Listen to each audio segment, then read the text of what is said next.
প্রিয় দেশবাসী, আসসালামু আলাইকুম। প্রীতি ও শুভেচ্ছা নেবেন। আমি জানি আপনারা সবাই উদ্বেগ এবং উৎকণ্ঠার মধ্যে আছেন এবং অনেকের মনে এই প্রশ্ন যে এই নির্বাচনটি 12 তারিখের নির্বাচনটি কি আদৌ হতে যাচ্ছে। খুব স্বাভাবিক, গতকাল ইনকিলাব মঞ্চের ঘটনা সব কিছু মিলিয়ে এই নির্বাচনটি আদৌ হবে কিনা এই নিয়ে অনেকের মনেই প্রশ্ন যাচ্ছে। তবে এই মুহূর্তে আমার কাছে যে তথ্য আছে সেই তথ্য অনুযায়ী আমি কেন যেন মনে হচ্ছে নির্বাচনটি হয়ে যাবে।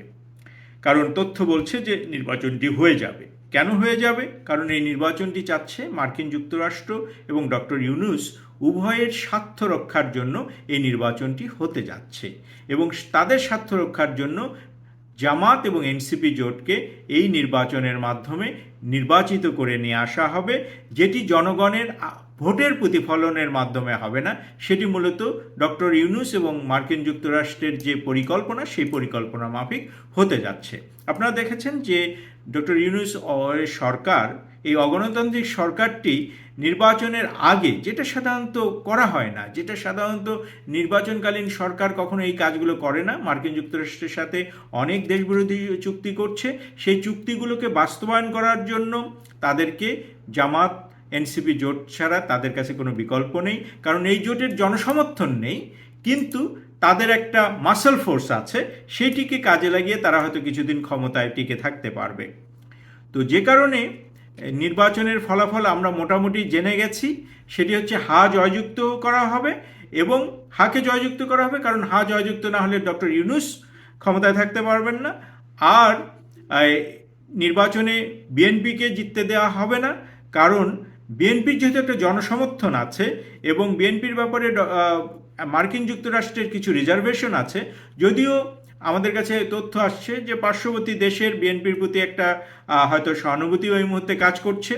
তো কিন্তু মার্কিন যুক্তরাষ্ট্র যেহেতু চাচ্ছে যে বিএনপি ক্ষমতায় না আসুক, যেহেতু তারা চাচ্ছে জামাত এবং এনসিপি জোট আসলেই তাদের স্বার্থ সংরক্ষিত হবে, সেহেতু নির্বাচনটি হবে এবং নির্বাচনে জনগণের ভোট, যে সমস্ত জনগণ ভোট দিতে যাবেন তাদেরও আশা আকাঙ্ক্ষার, অর্থাৎ তাদের ভোটের প্রতিফলন নির্বাচনের ফলাফলে আমরা দেখব না।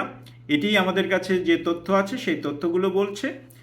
তবে আমরা দেখতে চাই যে বিএনপি কী করে, সেটা আমরা 12 তারিখে দেখব। কারণ দুটোর মধ্যে যদি তারা তাদের ভোট কেন্দ্রগুলোকে পাহারা না দিতে পারে, রক্ষা না করতে পারে, তাহলে কিন্তু ফলাফল যেটা আমরা বলছি, যেটা প্রেডিক্ট করছি এবং যে তথ্য আমরা পাচ্ছি সেই অনুযায়ী হতে যাচ্ছে এবং জামাত এবং এনসিপি মূলত ক্ষমতায় অধিষ্ঠিত হতে যাচ্ছে মার্কিন যুক্তরাষ্ট্র এবং ডক্টর ইউনূসের কৃপা বলে।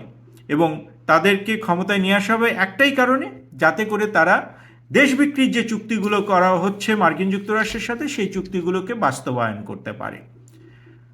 আমরা দেখতে থাকব কি হয় 12 তারিখে। তবে বাংলাদেশ আওয়ামী লীগের কোনো নেতা কর্মী সমর্থক এবং স্বাধীনতা সপক্ষের কোনো ব্যক্তি আশা করি এই নির্বাচনে অংশগ্রহণ করবে না। আমাদের কথা একটাই, আমরা ডক্টর ইউনূসকে ভোটারবিহীন ভোট কেন্দ্র উপহার দিতে চাই। কথা একটাই, ভোট যেখানে যে ব্যালটে নৌকা নেই সে ব্যালটে আমরা ভোট দিতে যাব না। তবে আমরা দেখব এই নির্বাচনটি ডক্টর ইউনূস কিভাবে করেন এবং তিনি কি নির্বাচনের ফলাফল উপহার দেন, সেটা আমরা সবাই অত্যন্ত মনোযোগের সাথে লক্ষ্য করব। তবে আমাদের বিশ্বাস এবং দেশের সাধারণ মানুষের বিশ্বাস, এই নির্বাচনের মাধ্যমে দেশে শান্তি প্রতিষ্ঠিত যেমন হবে না, দেশের সমস্যার যেমন সমাধান হবে না, দেশ যেমন স্থিতিশীল হবে না, খুব শীঘ্রই হয়তো আরেকটি নির্বাচন হতে যাচ্ছে।